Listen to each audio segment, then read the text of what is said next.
Silver Packages, an Appalachian Christmas Story by Cynthia Rylant. Paintings by Chris K. St. Pete.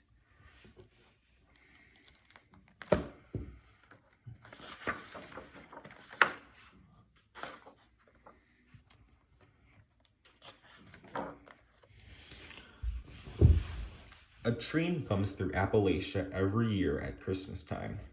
And though it doesn't have antlers, nor does the man standing on its rear platform have a long white beard, it may as well be Santa Claus and his sleigh for all the excitement it stirs up.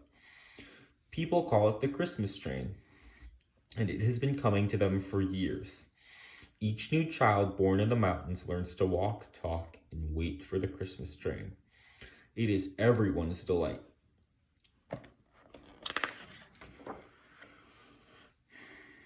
The older people remember its beginning. They tell of a rich man who had come traveling through the hills by car many years ago. No one knows why he came up into the hills, but why isn't important. What matters is what happened. The man had an accident. The car just took itself right over the side of a ridge, and the man slumped in that car, hurting and scared. Someone came along. Some say it was old Mr. Crookshank, but others say it was Betty Pritt. But who came along isn't important either.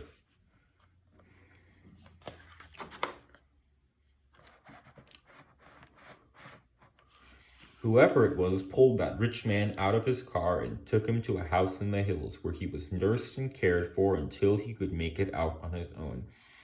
When he left, the rich man tried to give money to the people who had helped him, but they would not accept it.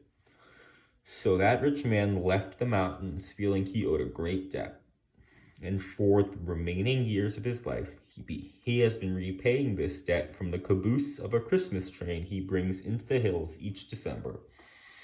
On the 23rd, everybody knows it.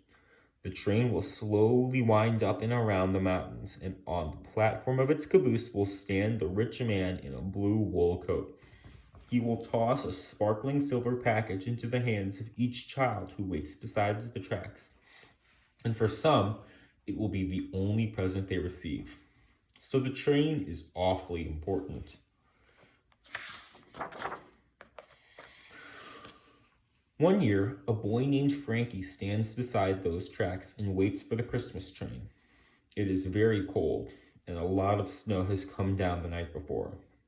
Frankie's shoes are thin, and his feet hurt badly from the cold, but he is determined to wait, even if his feet and all the rest of him become ice.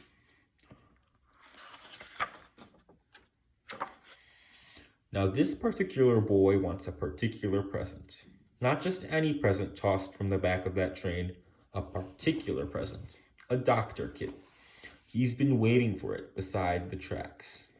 The train comes through finally, noisy and steaming and scary. It is so big, but everyone loves to see it, and they cheer and clap, and some of the mothers even weep to see it coming.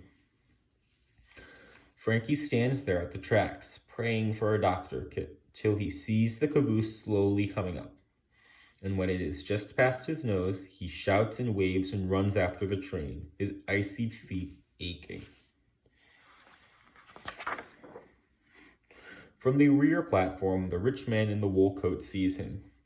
"Merry Christmas," he calls, and he tosses into Frankie's hands a sparkling silver package. Frankie stops running. He's out of breath, so he can't yell a thank you. He can only hold tight to his gift and wave to the man and the train disappearing into the mountains.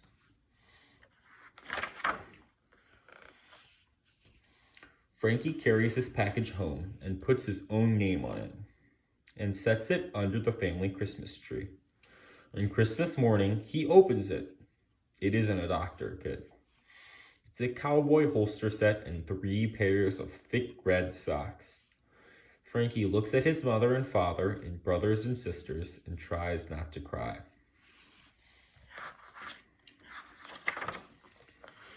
He wears the socks all winter and plays with the cowboy set all year, but he dreams of a doctor set. The next Christmas, Frankie waits again in the cold for the Christmas train. The socks still fit him, so his feet are warm, but his fingers are cold and hurting. He waits at the tracks and prays for a doctor kit. The train comes, the rich man tosses the silver package. And on Christmas morning, Frankie opens it. No, it is a little police car with lights that really work, plus 2 pairs of brown mittens. Frankie doesn't cry. He wears the mittens all winter and plays with the car all year. But he dreams of a doctor kit. Frankie waits 3 more years for a doctor kit. It never comes. He gets trucks and balls and games. He gets mittens and socks and hats and scarves. But the doctor kit never comes. When Frankie grows up, he moves away out of the hills. He lives in different places and meets different kinds of people, and he himself changes a little into a different kind of person. But deep in him, never changing, are his memories.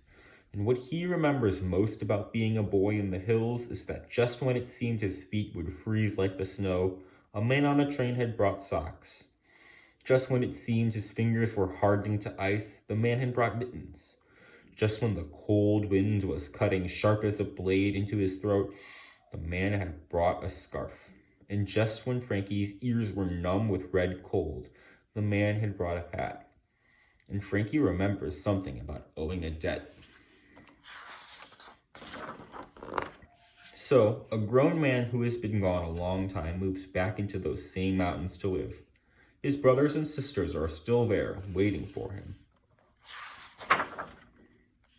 He returns to the hills where he has grown up, and that winter, near Christmas, he stands at the tracks watching the children wait for the train.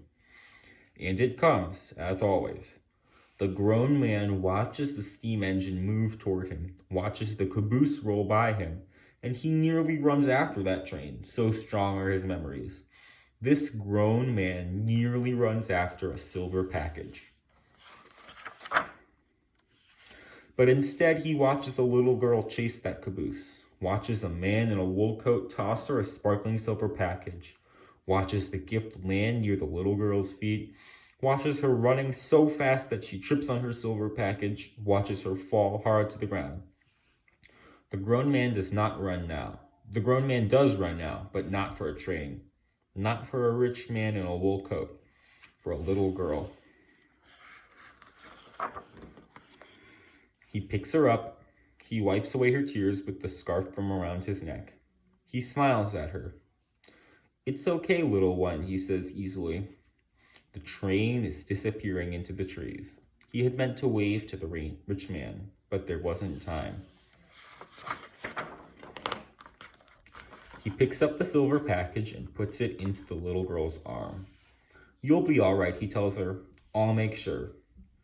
He pulls open his kit to look for a Band-Aid. "Name's Frank," he smiles. "I'm a doctor." The end.